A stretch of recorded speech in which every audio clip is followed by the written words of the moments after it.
Jelas nih.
أعوذ بالله من الشيطان الرجيم بسم الله الرحمن الرحيم الحمد لله رب العالمين الرحمن الرحيم مالك يوم الدين إياك نعبد وإياك نستعين المغضوب عليهم ولا الضالين آمين بسم الله الرحمن الرحيم الحمد لله رب العالمين حمدا يرضيه ويكافئ مجيدا يا ربنا لك الحمد كما ينبغي لجلال وجهك وعظيم سلطانك سبحانك لا نحصي ثناء عليك انت كما اثنيت على نفسك لك الحمد حتى ترضى لك الحمد بعد رضا اللهم صل على سيدنا محمد وعلى ال سيدنا محمد اللهم صل على سيدنا محمد في الاولين وصل على سيدنا محمد في الاخرين وصل على سيدنا محمد في كل يوم وحيد وصل على سيدنا محمد في الدين الى الدين وصل على سيدنا محمد حتى تنزل الارض ومن عليها واحسن خير الوالدين الفائزين اللهم إنا نستغفرك ونستغفرك أدياننا وأبداننا وأنفسنا وأقوالنا وأهلنا وكل شيء أعطيتنا اللهم انفعنا وإياهم في كرمك وأمانك وحياتك وبوجهك كل شيطان قريب والكفار العليم وذي عين وذي ومن شر كل ذي شر إنك على كل شيء قدير اللهم أعنا بالتقوى والاستقامة وأعنا من مصيبة الندامة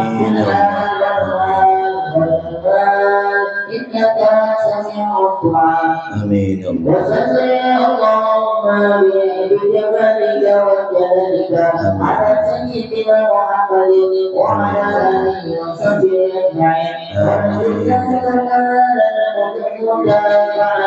له ظاهرا وباطنا يا أرحم الراحمين يا أرحم الراحمين يا أرحم الراحمين سبحان ربك العزة عما يصفون وسلام على المرسلين والحمد لله رب العالمين. اللهم إنا نسألك ونعوذ بك من سخطك والنار اللهم إنا نسألك ونعوذ بك من سخطك والنار اللهم إنا نسألك ونعوذ بك من سخطك والنار يا عالم سر منا لا تهتكي صدر عنا وعافنا واعف عنا وكلنا حيث كنا يا عالم سر منا وعافنا واعف عنا وكلنا حيث كنا يا عالم سر منا لا تهتكي عنا وعافنا واعف عنا وكلنا حيث كنا يا الله بها يا الله بحسن الخاتمة يا الله بها يا الله بها يا الله بحسن الخاتمة يا الله فلم يزل ألطف بنا فيما نزل ألطف بنا والمسلمين يا لطيف فلم يزل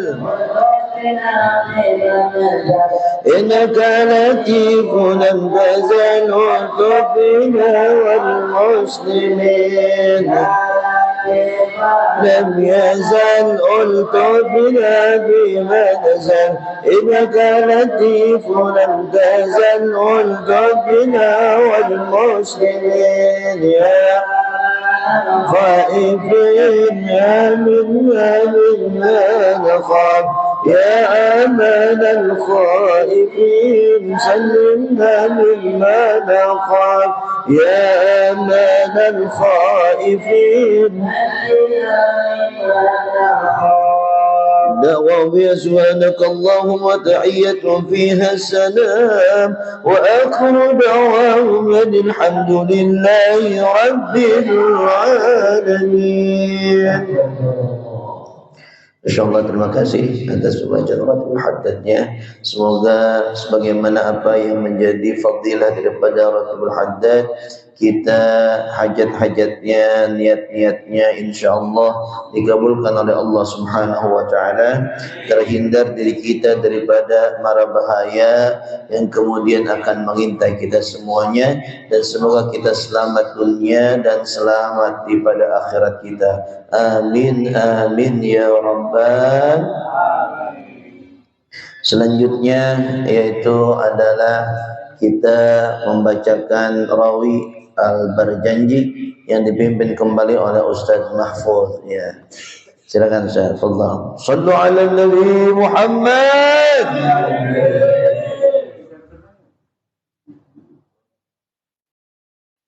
Allahumma shalli wa sallim wa barik alaihi ila hadratin Nabi Muhammad sallallahu alaihi wasallam.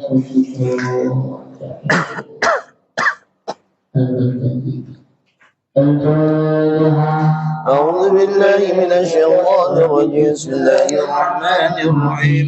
الحمد لله رب العالمين الرحمن الرحيم مالك يوم الدين إياك نعبد وإياك نستعين اهدنا الصراط المستقيم صراط الذين أنعمت عليهم غير المغضوب عليهم ولا الضالين.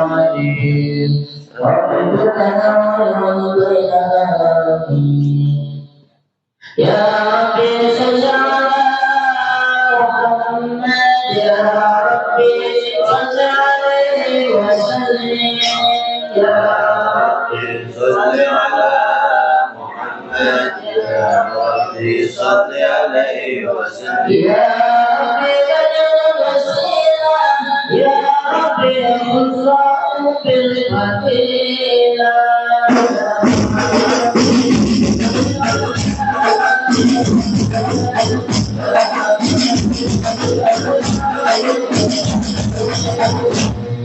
يا رب ارفع الصحابة يا رب ارفع السلالة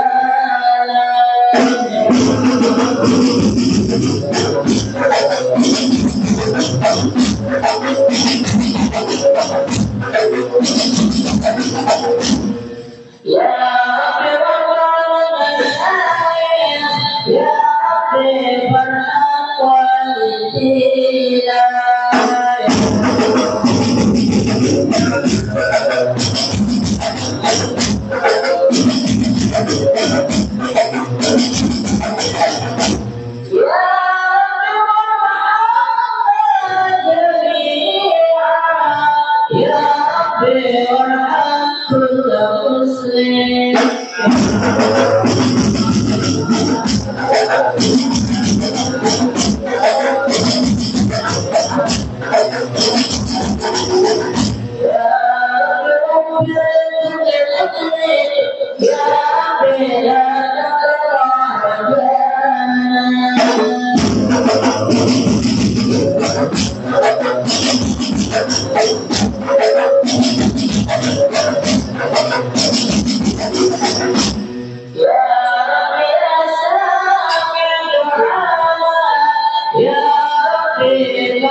Allah صل وسلم وبارك عليه.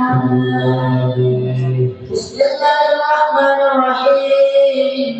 إنا فتحنا لك فتحا مبينا يغفر لك ما تقدم من ذنبك وما تأخر ويتم نعمته عليك ويهديك صراطا مستقيما وينصرك نصرا عزيزا.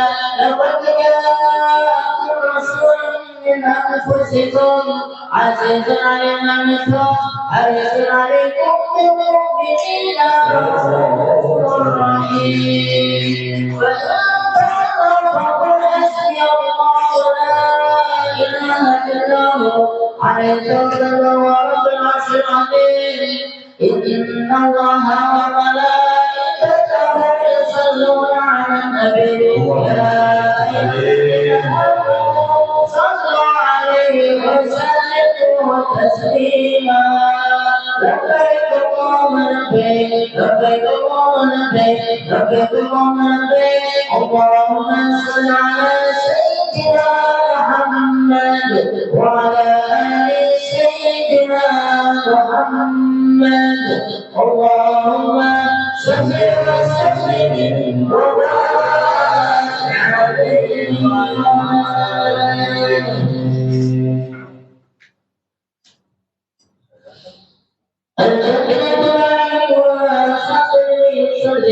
ويسلم ويبارك عليه. بسم الله الرحمن الرحيم. أبدا لله بسم الله العلي وسلم سيدنا سجعنا أنا له وأولاه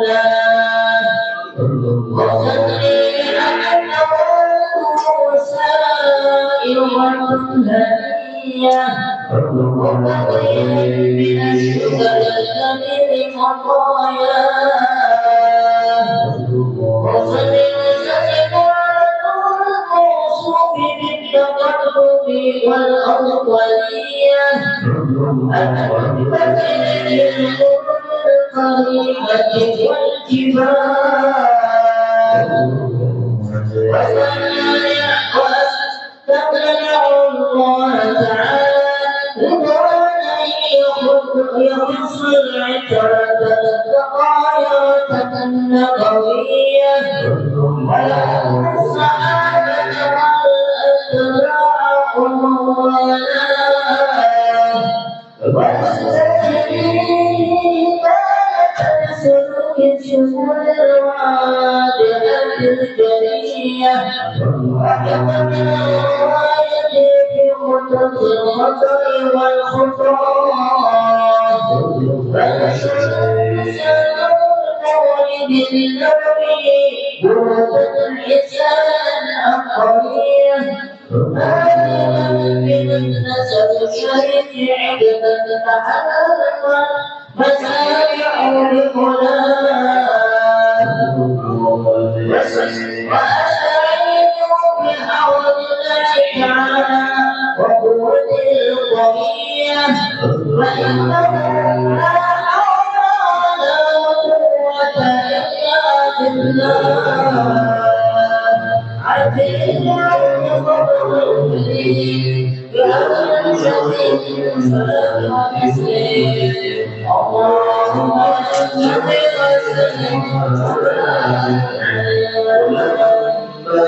وسلم من حمله صلى الله عليه وسلم جمع على شمول الزكاة المرئية توفي من مدينة المنورة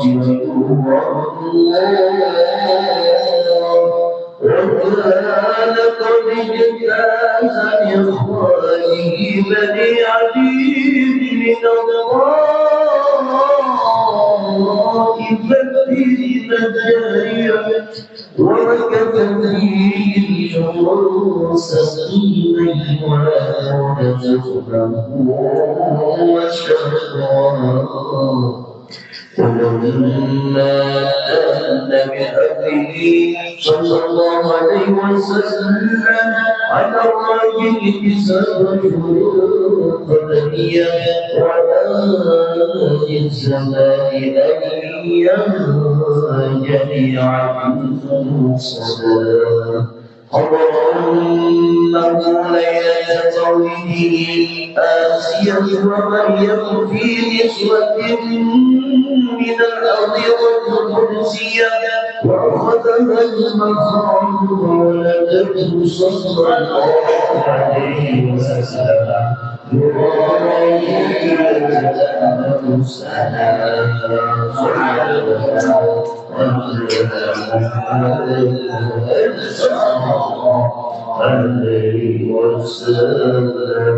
صلى الله على محمد صلى الله عليه وسلم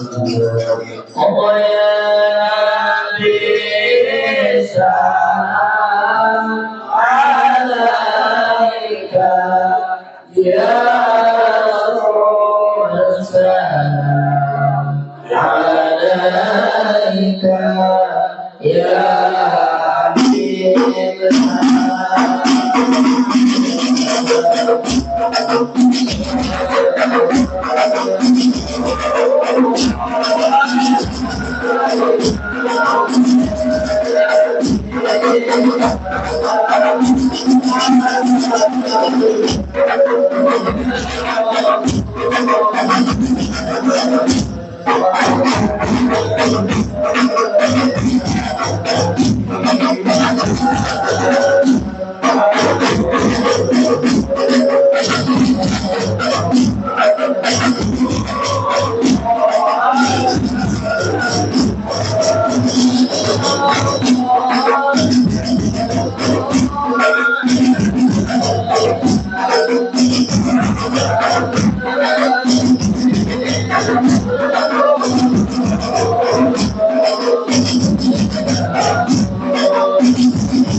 Allahumma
Gitu semangat dong, Masya Allah ya. Soalnya kita udah pada kencang, bukan kencang banget ya. Masya Allah. Assalamualaikum warahmatullahi wabarakatuh. Waalaikumsalam. Kayaknya belum afdal ya kalau jawab salamnya masih lemes nih. Karena saudara kita di Palestina lagi semangat-semangatnya perang masih ya. Assalamualaikum warahmatullahi wabarakatuh. Waalaikumsalam warahmatullahi wabarakatuh. Alhamdulillah. Alhamdulillahilladzi 'allama al-insana ma lam ya'lam. أشهد أن لا إله إلا الله وحده لا شريك له الخالق العالم وأشهد أن سيدنا محمدا عبده ورسوله اللهم صل وسلم وبارك على سيدنا محمد سيدنا محمد وعلى آله وأصحابه أجمعين أما بعد.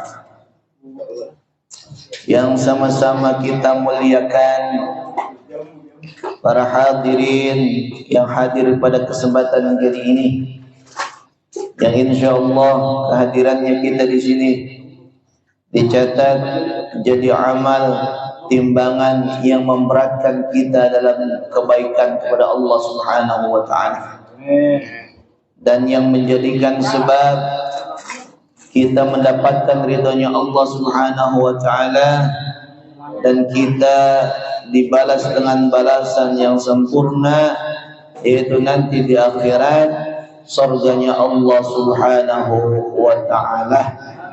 Amin ya rabbal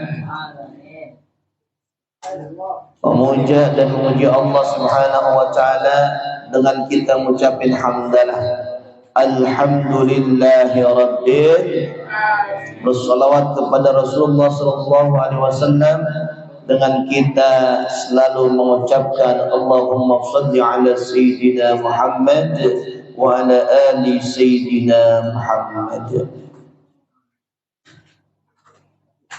Marilah kita melanjutkan pembacaan kitab Tanqihul Qaul ini. Sekarang sudah di bab-bab terakhir, dikit lagi kita. Oleh karena itu ini dikit lagi terakhir. Sebagaimana malam hari ini kita kedatangan Ustadz Alfred, kita minta Ustadz Alfred untuk membacakannya, yaitu halaman yang ke-29. Baca. Kasih Ustaz Apet biarin. Bodoh amat. Ustaz, ayo cepat bab yang ke mana nih? Yang ke-18. Ayo. Tuh bocah dah. Ayo udah. Berarti kalau begitu Pak Haji Tarjuki, ayo Pak Haji. Ye. Apa? Baca. Udah baca. Situ bahasa saya yang liatin. Oh gitu, liatin. Ada hatam ya. Berarti kalau udah hatam udah lupa malah ya. Jamaah sekalian yang berbahagia, kita buka halaman 29. Ini santri-santri kita mau pegang kitab nggak kira nih? Pegang kitab ini. Pokoknya pegang kitab, guru buka, ente buka. Guru kebet, ente kebet. Terus ditanya yang mana? Lah jawabnya au gitu aja. Gitu. Ayo kita buka halaman 29. Pada bab yang ke-18. Ini bagus nih, bab malam hari ini bagus nih. Halaman berapa? 29. Salam. Iya. Atau Ustaz Mahfud yang baca? Ustaz Mahfud, baca Ustaz. Ayo Ustaz. Kita namanya mutolaah, belajar bareng-bareng. Ayo, silakan. Ustaz Mahfud baca. Mana kitabnya Ustaz Mahfud? Ayo kitab nih, satu nih. Ini ada nih. Dan dapat nih. Ayo. Bismillahirrahmanirrahim. Kita kalau ngaji begini bareng-bareng nanti ya. Udah ketemu belum Tom? Udah ya? Udah ya. Al-babu thaminu ashar. Bab yang ke-18. Fi fadilatis salami, yaitu pada bicara keutamaan salam. Kalau yang lalu kita sedekah, udah banyak kita ngebahas sedekah. Mudah-mudahan kita sering ngamalin hadis-hadis sedekah. Nah pada malam hari ini kita ngebahas tentang salam. Ini salam kita kadang-kadang kagak pakai aturan. Nah di dalam kitab ini ada aturannya, ada rule-nya, ada caranya. Selain di ayat Allah Subhanahu wa taala menjelaskan hal itu. Qala Sayyidi Syekh, berkata tuan kita atau tuan saya, guru saya, Asy-Syaikh Abdul Qadir Al-Jailani, yaitu Tuan Syekh Abdul Qadir Jailani rahimahullah. Beliau ini berkata begini, kalau beliau yang ngomong kira-kira omongannya patut didengar dan diikuti atau tidak kira-kira? Didengerin dan diikuti. Jangan cuma seperti omongannya Ustadz Samit, ya, arti maksudnya.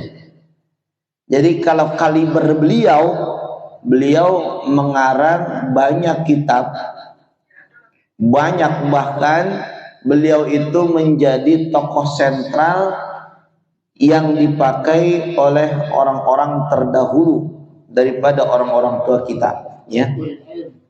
Betul. Al-ibda'u bis-salami sunnatun. Kata beliau, al-ibtida' itu artinya adalah permulaan dengan salam, hukumnya sunnah. Berarti semua kita kalau ngapa-ngapain itu salam dulu. Permulaan nih, ngapain aja tuh? Kita mau nyampaikan sesuatu, pengumuman, maka sebelum pengumuman kita ngapain berarti? Salam. Ngucapin salam. Tuh. Ini nih dalilnya ada. Ucapan siapa? Ucapan Syekh Abdul Qadir Al-Jailani. Ada orang ngumumin kagak pakai assalamualaikum, selamat pagi, selamat pagi. Nah, selamat pagi, pagi diselamatin. Yang benar ucapkan salam. Maka ucapan salam yang benar bagaimana coba? Ayo, ucapan salam yang benar. Assalamualaikum doang. Apa assalamualaikum warahmatullah? Apa assalamualaikum warahmatullahi wabarakatuh? Nggak benar nih, nggak benar nih. Masih ragu-ragu nih, bocah masih ragu-ragu nih. Nih. Ayo, apa yang benar? 1, 2, 3. Nah, kalau nadanya buat minta proposal gimana nadanya? Gitu ya. Beda lah, nada minta sumbangan ya, Masya Allah. Nah, begini ya. Jadi ulama sudah menyatakan hal itu, maka di sini ada yang mengatakan selanjutnya menguatkan kalimat berikutnya adalah dan menjawabnya. Menjawabnya ngerti menjawabnya? Berarti kalau ada orang yang ngucapin salam, ini menjawabnya itu lebih kuat, lebih bagus, lebih bagus. Jadi kalau kita nih ngucapin salam, terus kemudian yang jawab, itu yang jawab hukumnya itu lebih lagi, lebih wajib lagi. Kalau yang tadi cuma mengucapkan salam sunnah, kalau yang ini menjawab salam hukumnya wajib. Makanya lebih lagi ditekankan ini daripada yang mengucapkan salam. Tuh. Nah, kalau Pak Haji Tarjuki misalkan mau ngelamar cewek, misalkan begitu Pak Haji. Lamar lagi nih. Misalkan. Amin. Amin lagi. Mana malam Jumat lagi dia nih. Misalkan, maka assalamualaikum dulu, ketok pintu rumahnya, assalamualaikum Bu, anaknya ada, begitu. Diterima, masuk, kagak diterima, pulang. Ngerti maksudnya? Sih kayak berani baik. Contoh Pak Haji Dokter nih Pak Haji Dokter misalkan nih. Ini kan beliau misalkan punya hajat, maka kebaikan pertama bertemu sama siapapun salam. Ingat ini, kebaikan pertama ketemu siapapun ngucapin salam. Jangan nanya, "Woi, kemana?" Bukan gitu kebaikan, bukan. Atau misalkan klakson, bukan juga kebaikan itu. Kebaikan ketemu orang ngapain? Ngucapin salam. Ini mah begini, Buset, bocah begitu. Bikin orang jantungan aja nih. Bikin orang jantungan dia. Ini mah ada ketemu cewek, bukannya assalamualaikum, Neng mau kemana? Begitu itu. La ilaha illallah. Kayak tadi di jalan. Ada itu. Masya Allah. Tapi serba salah dong. Nih, ketemu cewek di jalan, negor tanpa assalamualaikum, salah. Ngucapin salam juga salah juga. Karena niatnya godain. Kan innamal amalu binniyat. Kalau niatnya baik, boleh. Contoh misalkan Pak Haji Mukhtar datang ke rumah orang misalkan, assalamualaikum, pas yang keluar sang bidadari yang keluar, nah itu mah nikmat dari Allah berarti, kan begitu. Amin. Masya Allah. Jadi sunnah untuk mengucapkannya, sedangkan menjawabnya adalah wajib. Tapi di sini tidak berkata wajib, di sini lebih pada penekanan, dikuatkan saja. Nah, ternyata ada beberapa pilihan sirah ya. Sirah itu apa namanya? Bentuk salam. Jadi ada bentuk salam. Nih, kalau kamu yang sekarang pakai salamnya, bentuknya bagaimana?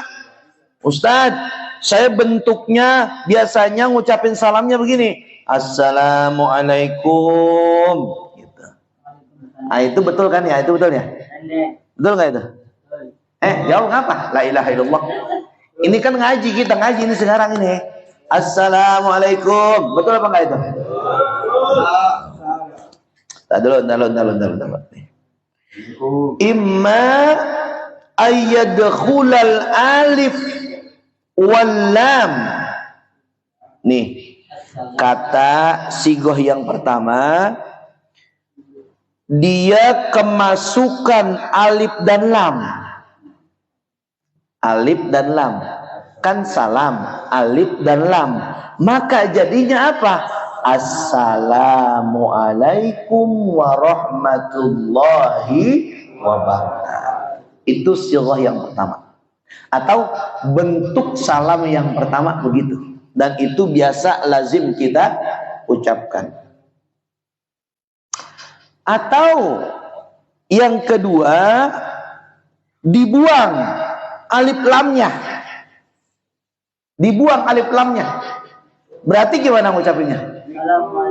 Assalamualaikum. Salam, bukan assalam, tapi Assalamualaikum warahmah. Berarti kalau Assalamualaikum itu salamun alaikum, harusnya pakai dhammah, salamun alaikum, ya, bukan assalamu alaikum, ya. Jadi kita praktekkan ya. Ayo. Sigoh yang pertama bagaimana bunyinya? Assalamualaikum. Nah, lanjutin apa? Masya Allah, pelit amat. Sigoh yang kedua. Assalamualaikum warahmatullahi wabarakatuh. Pintar, Masya Allah. Kan di sekolah kagak dapat kan materi kayak gini, dapat nggak? Kagak dapat. Orang sekolahnya negeri ya. Negeri apa? Swasta. Oh, yang bayar itu berarti yang bayar. Oh, iya. Non muslim. Ntar lagi pembahasan masih ada sini nih, masih ada. Dah mau lanjutin baik. Sabar ya. Wala yazidu ala dzalika. Tidak ada tambahan selain daripada itu. Wasunnatu ayyusallimal masyiyu alal jalisi.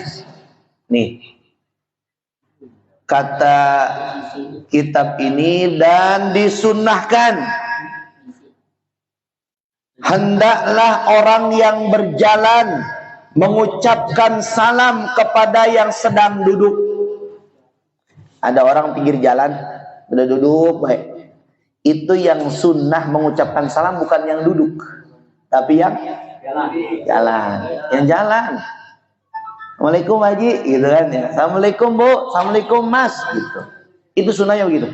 Jadi bukan yang duduk, tapi yang sedang berjalan. Warakibu 'alal masyi, dan orang yang sedang berkendara atas orang yang berjalan. Jadi kalau ada orang yang sama-sama bergerak nih, ya, sama-sama bergerak, ada yang berkendara, ada yang jalan kaki, maka yang berkendara yang ngucapin salam. Yang naik motor, ucapin salam sama yang jalan kaki. Waalaikumsalam Pak, duluan Pak, gitu. Motor mobil Pertanyaan Ustadz, kalau kereta gimana Ustadz?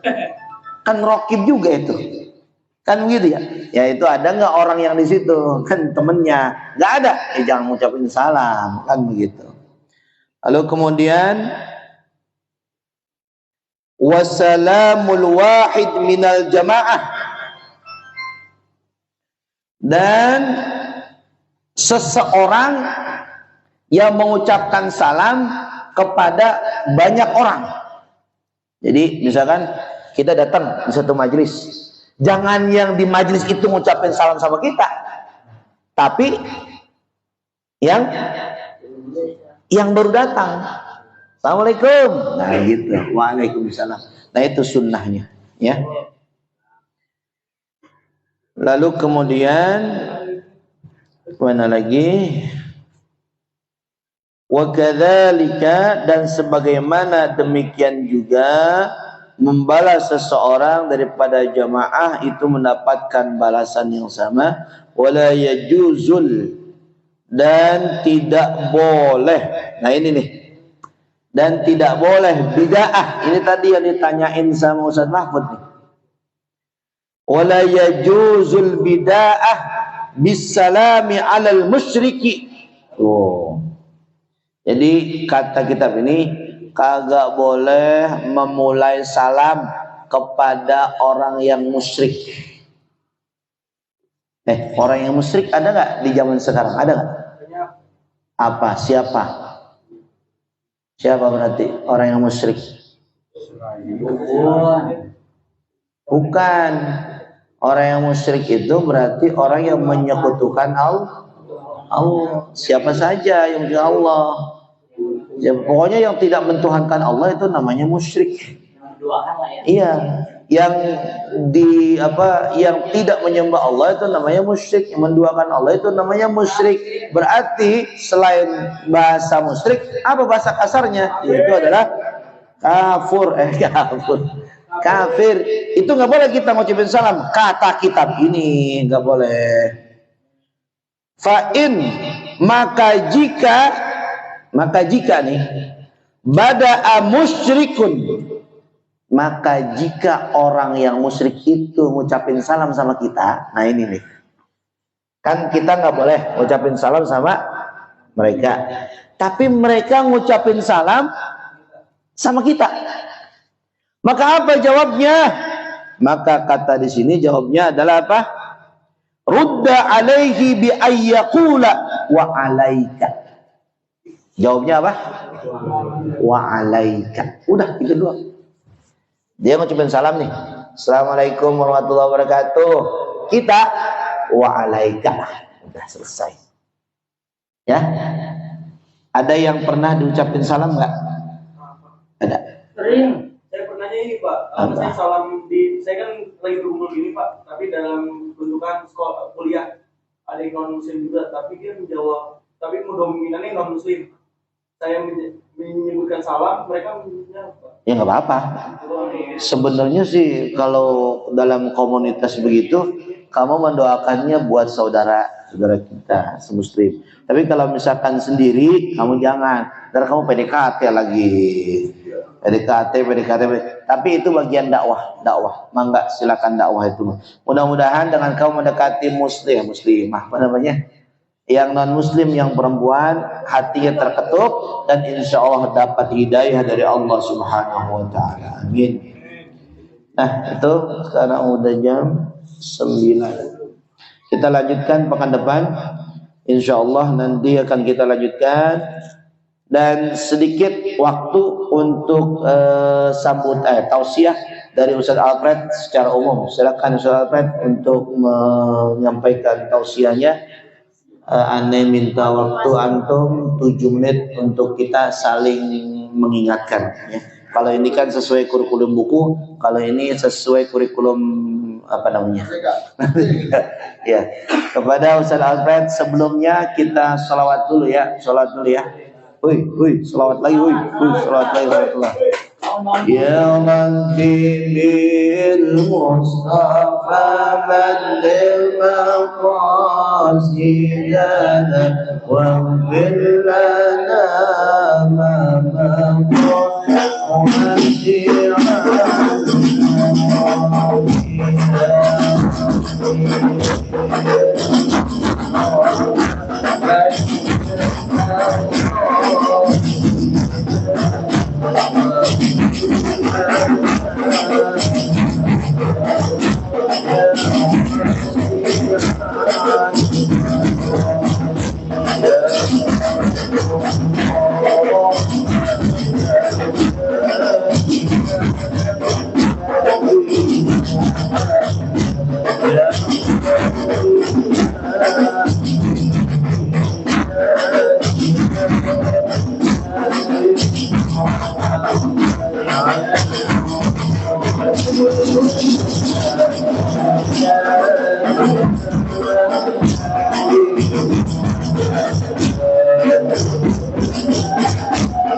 صلوا على النبي محمد kepada Al-Mukarram wal Muhtaram Al-Ustaz Muhammad Al-Fredi dipersilahkan. Takbir. Kalau nyambut beliau dengan takbir ya, dengan takbir saja. Betul Ustaz. Assalamualaikum warahmatullahi wabarakatuh. Waalaikumsalam warahmatullahi wabarakatuh. Alhamdulillahirabbil alamin. Al-Fardus Shahad dan dari orang juga orang yang berlaku ahad. Allahumma shalli ala sayyidina Muhammad wa ala ali sayyidina Muhammad yang kami muliakan, kami hormati, Ustaz Sami Terputra atau Ustaz Uge Sertigo Hafizullah Ta'ala. Semoga Allah Subhanahu Wa Ta'ala melindungi menjaga beliau. Allah Subhanahu Wa Ta'ala tidak umur panjang, sehat dan afiat dan rizkinya kepada beliau akan belajar di dunia maupun di akhirat. Mudah segala urusannya, Allah kabulkan hajatnya. Amin ya Rabbal Alamin. Juga di sini para tuan-tuan guru dan lain sebagainya yang tidak saya sebutkan satu namanya yang mengucapkan selamat Pak Azim saya kepada yang hadir semua di sini. Semua kita semua dikasihi Allah Subhanahu Wa Taala. Amin. Maghfirahnya amin ya Rabbal alamin. Hadirin yang dirahmati Allah Subhanahu Wa Taala, tidak lama, tidak panjang dan tidak lebar. Ya, saya ingin menyampaikan sedikit tentang isu yang sedang ramai baik di media sosial, media cetak, media mainstream dan lain sebagainya, ataupun dunia maya ataupun dunia nyata, serta lokal, internasional dan lain sebagainya, yaitu tentang pembahasan Palestina.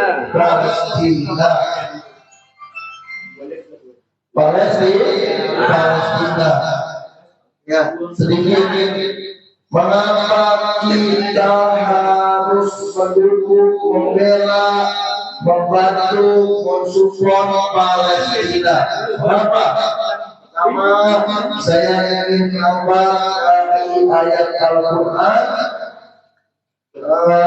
surat Al-Hujurat ayat 10, ya. Innamal mu'minuna ikhwah. Itulah sesungguhnya orang-orang mukmin itu bersaudara.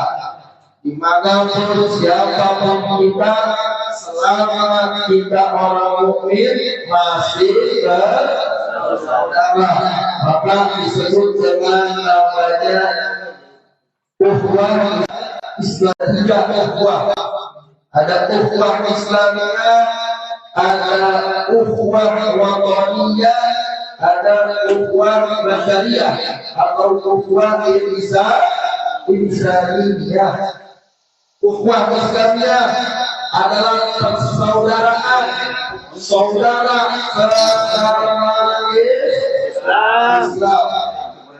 Di mana tempatnya, apapun negaranya, rasnya, budayanya dan lain sebagainya, bahkan warna kulitnya sekalipun dan siapapun orang tuanya, kalau dia orang Islam, dia mukmin adalah masih saudara kita.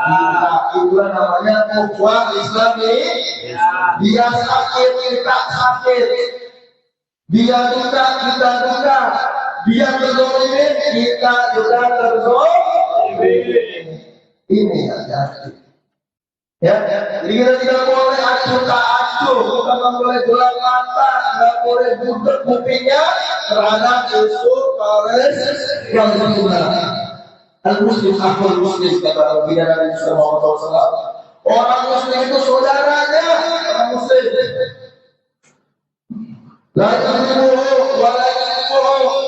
Nggak boleh orang Muslim zalim kepada orang Muslim lagi, dan orang Muslim dipantang haram saudara sama Muslimnya dizolimi ini. Kenapa? Karena Muslim itu seperti satu jasad, dia sakit kita sakit, ya, dia berduka kita berduka, berarti duka Palestina juga duka kita. Sakitnya Palestina juga sakitnya kita. Nggak boleh diem ini. Ya, umat Islam, saudara kita yang ada di Palestina, yang ada di Gaza, wajib kita dukung, wajib kita tolong. Nggak boleh diem saja, sudah bahaya ini. Ya, sekarang kita tolong umat Islam yang ada di Gaza, di Palestina. Sekarang kita membantu baik dengan doa dan lain sebagainya. Insya Allah nanti pada hari kiamat Nabi Muhammad SAW akan yang membantu menolong kita. Tadi ukhuwah Islamiyah. Ada namanya ukhuwah wataniyah, saudara sebangsa dan setanah air. Saya percepat ayatnya. Nanti waktu itu provokasi saya pakai sebagai dulu dari izin. Ada ukhuwah wataniyah di Islam diajarin. Selain ukhuwah Islamiyah, ada ukhuwah wataniyah. Nah, Islam luar biasa. Nggak hanya mengajarkan saudara sesama Islam, tapi juga saudara sesama bangsa dan tanah air. Apapun agamanya, apapun rasnya, warna kulit, suku budayanya, selama dia masih Indonesia, masih NKRI adalah saudara kita. Dan wajib kita menjaga mereka. Wajib kita melindungi mereka, nggak boleh menzalimi mereka. Gak seperti hanya saudara, kita masih saudara. Kita punya saudara yang ada, punya adik-adik yang artinya dapat dipercaya kepada Rasulullah SAW saat beliau diperintahkan oleh Allah hijrah ke Madinah. Nabi tidak sebutkan yang dia miliki itu semua adalah titipan dari mereka yang diberikan kepada baginda Rasulullah saat diperintah oleh Allah untuk hijrah, maka dikembalikanlah dan sebagainya. Itu saudara kita, nggak boleh kita ganggu. Wajib kita sayangi, wajib kita apapun sukunya, apapun agamanya. Ini Islam ada luar biasa, gitu. Islam luar biasa tidak? Luar biasa. Islam luar biasa tidak? Luar biasa. Islam menjunjung tinggi kali persaudaraan tidak? Mengajarkan. Mengajarkan untuk hidup saudara kepada saudara tidak sama Islam, tapi sama negara bangsa juga wajib dijaga. Nah, kemudian yang terakhir ada namanya ukhuwah basyariyah atau ukhuwah insaniyah, saudara sesama manusia. Ini buktinya Islam rahmatan lil alamin. Islam rahmat bagi seluruh alam. Islam bukan hanya saudara sesama agama. Islam bukan hanya saudara sesama negara dan bangsa saudara lain. Tapi Islam juga mengajarkan saudara sesama manusia. Selama dia masih keturunan Nabi Adam, dia anak cucu Adam, itu saudara kita. Walaupun beda agama, walaupun beda negara, walaupun beda yang lainnya, selama dia manusia adalah dia saudara kita. Namanya ukhuwah Islamiyah. Nah, dari ukhuwah basyariyah atau ukhuwah insan ini wajib kita pegang ini. Ya. Nah, dari yang ukhuwah ini ada seluruhnya di Palestina. Jangan salah, umat Islam Indonesia, warga negara Indonesia negara Indonesia punya hutang terhadap Palestina. Negara yang mengakui kemerdekaan Indonesia adalah negara Palestina. Bahkan dia rela menyampaikan, mendonasikan untuk Indonesia merdeka di Palestina. Makanya ya Bapak Insinyur Soekarno, Bapak kita, selama Palestina belum merdeka, masih terjajah Indonesia, rakyat Indonesia selalu bersama Palestina. Itu masih sebangsa kita, itu masih satu tanah air kita, walaupun beda negara Indonesia dengan Palestina.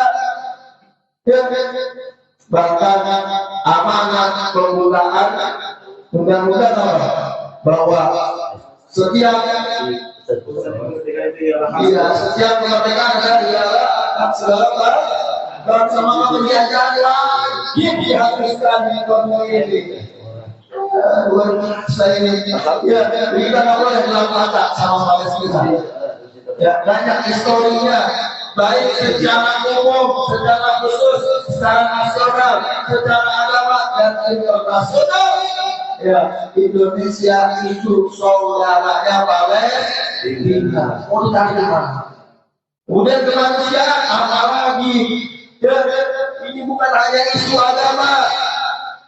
Bicara Palestina, bicara Gaza, bicara Al-Aqsa, Al-Quds, itu bukan hanya bicara isu agama, tapi ada isu kemanusiaan. Di sana ada tanah yang direbut, ada warga yang dijajah, ada yang dibunuh, ada yang dibombardir, bahkan genosida, pembantaian satu golongan. Dihabisin ini namanya kemanusiaan, tidak boleh diam aja. Makanya kalau kita ini bukan hanya Indonesia yang bersuara, bahkan negara kapitalis, negara kafir pun bersuara membela daripada Palestina. Dari isu kemanusiaan ini, sosial kemanusiaan, mereka yang juga seperti ya, kalau mau bela agama, mau bela Palestina, nggak perlu beragama Islam. Cukup jadi manusia punya hati nurani, juga melihat saudara kita manusia dibantai, dianggap binatang, bukan dianggap manusia, dikurung, ditembok. Ini kan kejadian yang luar biasa. Kejadian ini dibilang kuburan massal, kuburan luas, dan pembuat layan yang itu juga. Tapi ya, Palestina itu hanya fisiknya mereka dijajah, hanya zahirnya mereka dijajah, tapi hakikatnya mereka merdeka. Justru negara Arab, negara Indonesia yang masih dijajah. Secara de facto, ya, secara de facto, ya, Indonesia itu masih dijajah. Walaupun secara de jure Indonesia belum dijajah, sudah pada dijaga oleh mereka. Negara-negara Arab ya secara de facto itu merdeka, tapi secara jujur dia terjajah, masih tidak bisa membela saudaranya yang lagi dijajah. Orang Palestina walaupun dia gerakannya zahirnya dijajah, tapi dia merdeka, dia berani lawan, dia berani tetap, bahkan dia rela menghilangkan nyawanya, dia rela mati syahid untuk agama dan negaranya. Itu orang yang merdeka itu. Ya, kita masih mengkelihatannya doang merdeka, tapi akhirnya masih dijajah. Negara seperti itu.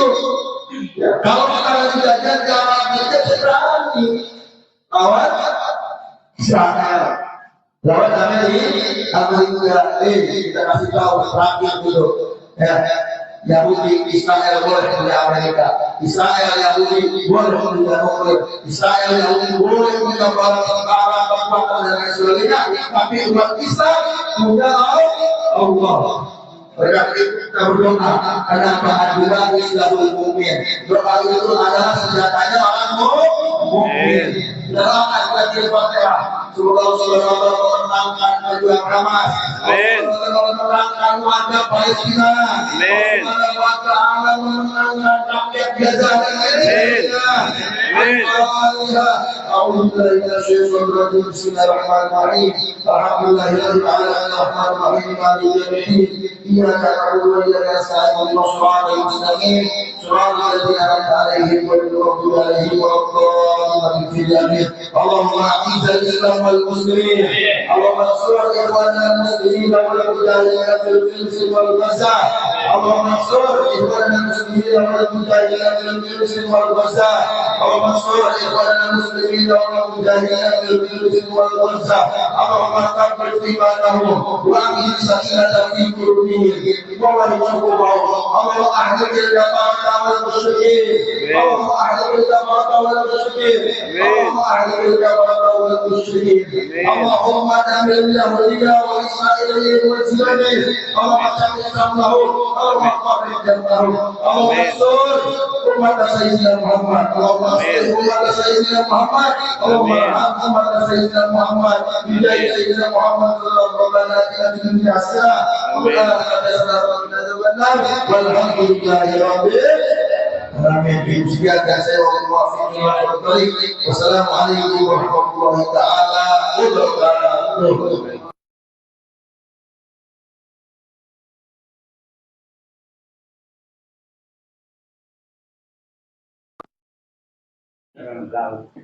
Satu mantri.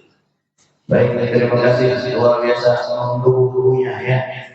Tapi saya atau kita berniat membuat video dukungan yang nanti akan kita sebar di medsos kita masing-masing.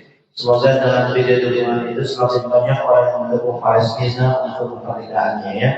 Saya dengar katanya sekarang itu di sana udah diblokade seluruhnya, makanan nggak masuk,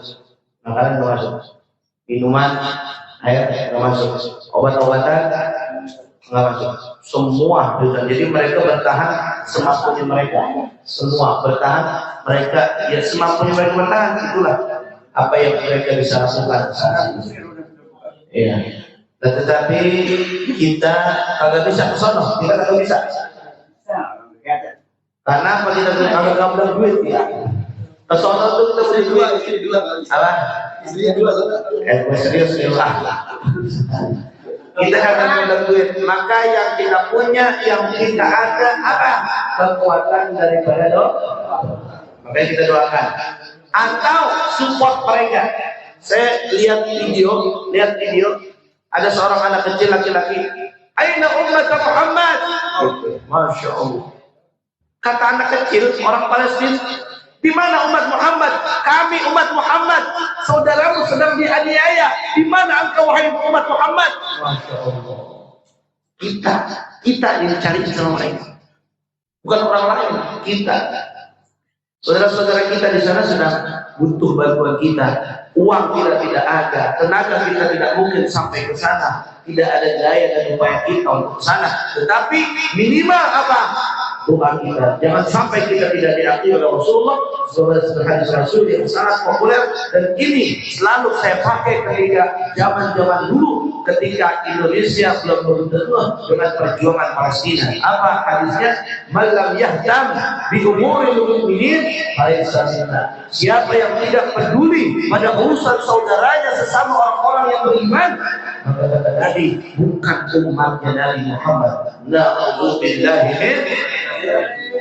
Kita biar diakur sama Rasul, minimal kita harus perhatian sama mereka. Kalau ada duit boleh silakan sisihkan buat mereka, karena ada lembaga khusus yang resmi yang bisa menyalurkan ke sana. Silakan. Mungkin ada yang habis gusuran kali gitu, gusuran tanah di mana tahu itu, misalkan, nah itu silakan, mudah-mudahan bisa bantu dan insya Allah itu jadi ladang nanti dan kita tuai petik hasilnya nanti di hadapan Allah Subhanahu wa taala. Amin ya rabbal alamin. Sekian, nanti mungkin kita berbaris, bisa sebelum makan kita bikin bikin pernyataan untuk mendukung kemerdekaan Palestina. Jangan sampai ada yang kemudian membiarkan atau berkata yang menyakitkan rakyat Palestina yang sedang berjuang untuk kemerdekaannya. Karena ada orang-orang yang kemudian munafik di antara kita. Nanti nggak munafik? Ngapain bantuin orang Palestina? Di kita aja masih banyak yang kesusahan, katanya begitu. Ini benar masalah omongan ini? Salah. Kenapa? Karena bukan bicaranya kemudian dalam keadaan normal. Kalau dalam keadaan normal, maka silakan. Karena ini bukan keadaan normal. Dalam keadaan perang, maka kita utamakan saudara kita Indonesia. Nah itu saudara sekalian, terima kasih saya tutup pertemuan kita dan kemudian kita membuat barisan, kemudian kita bikin pernyataan. Nanti pernyataannya dikirimkan oleh Ustaz Alfred. Alfred ini sudah ahli dalam pernyataan beginian. Silakan saya kasih kesempatan beliau untuk berbicara. Terima kasih. Wallahu Wassalamualaikum warahmatullahi wabarakatuh. Waalaikumsalam warahmatullahi wabarakatuh. Ayo kita berbaris dulu, kita bikin pernyataan dulu.